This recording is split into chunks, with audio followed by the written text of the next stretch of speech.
especially Special Investment Facility Council. This is a dream come true.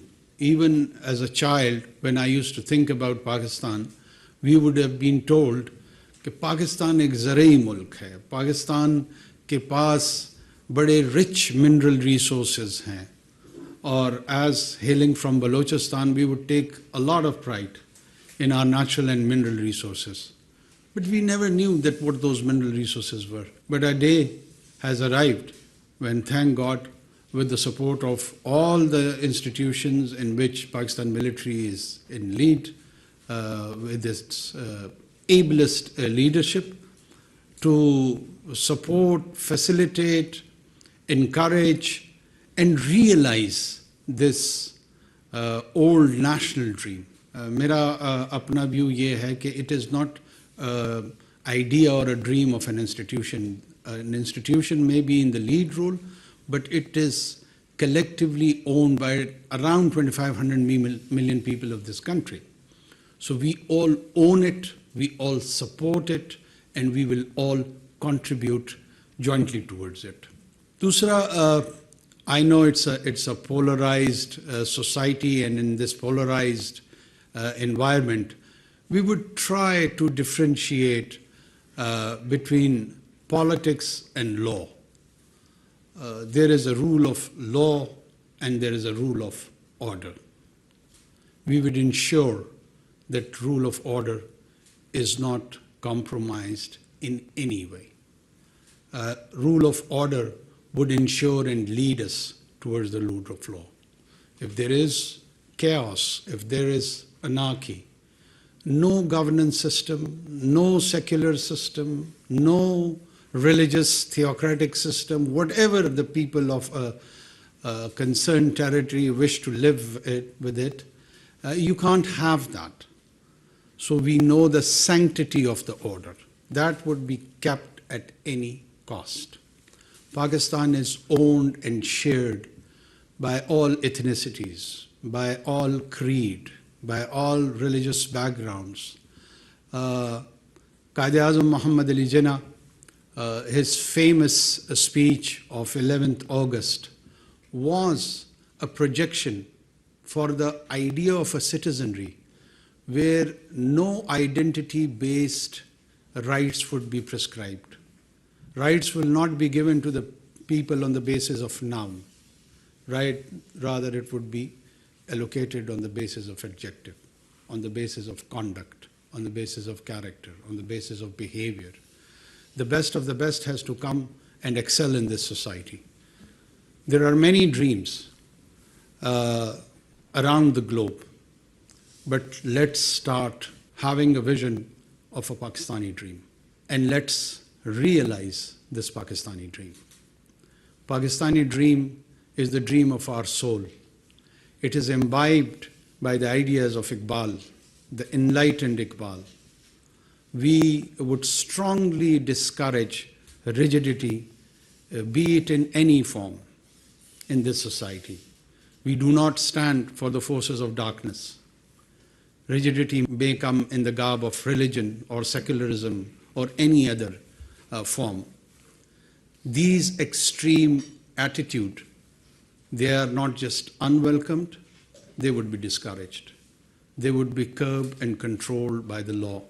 I have a deep sense that along with our economic challenges, which are huge, with an able team like yourself, we will try to ensure financial discipline. We have a sense of sanctity of the taxpayers' money, this money on which we are having today's meeting, consuming this water, tea, traveling, doing any sort of actions. It is paid by the people of Pakistan, and we have that sense of sanctity towards them. By the common vendor, he contributes towards our gathering.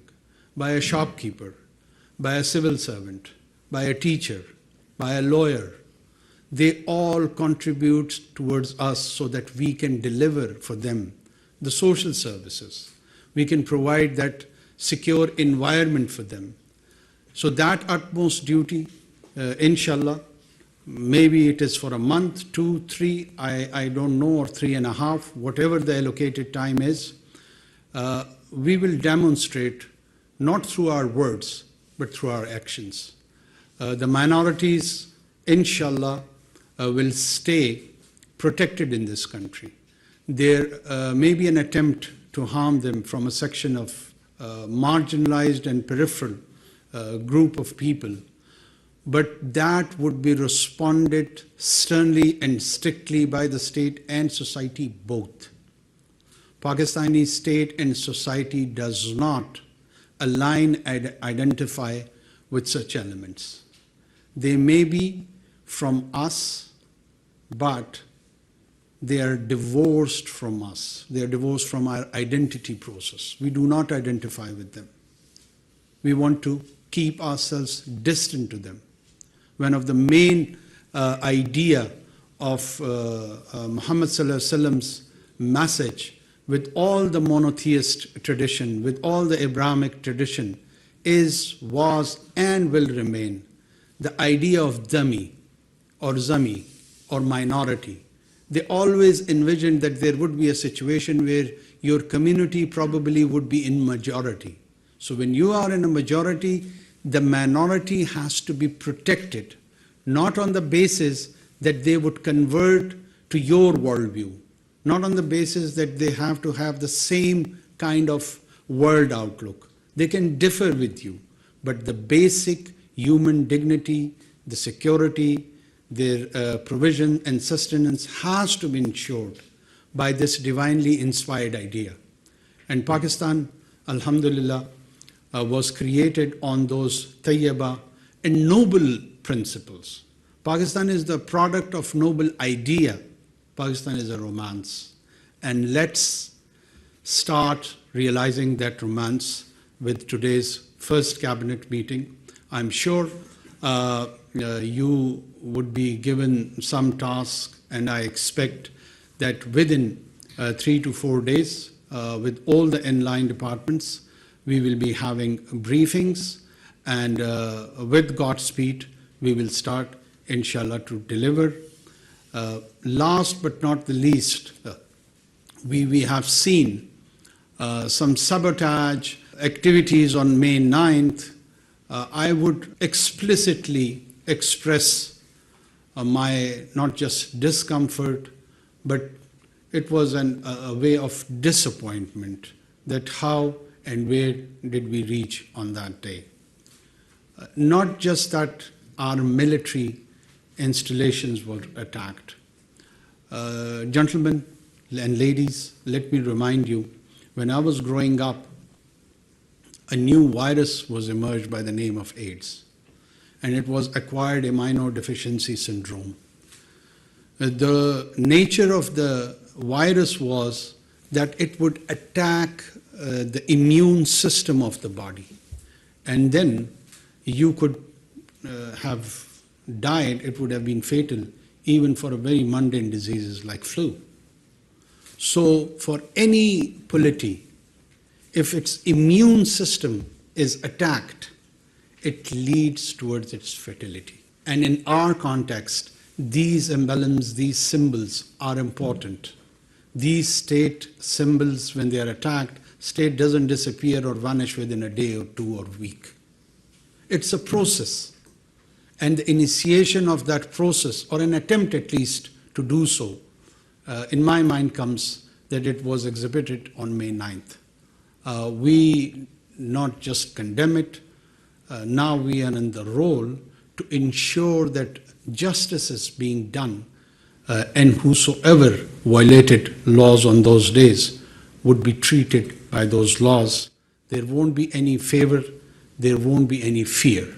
We will try to implement with justice and neutrality. Our core issue, Kashmir, cannot be ignored, as it does not lie in our memory or in mind. It lies in our soul.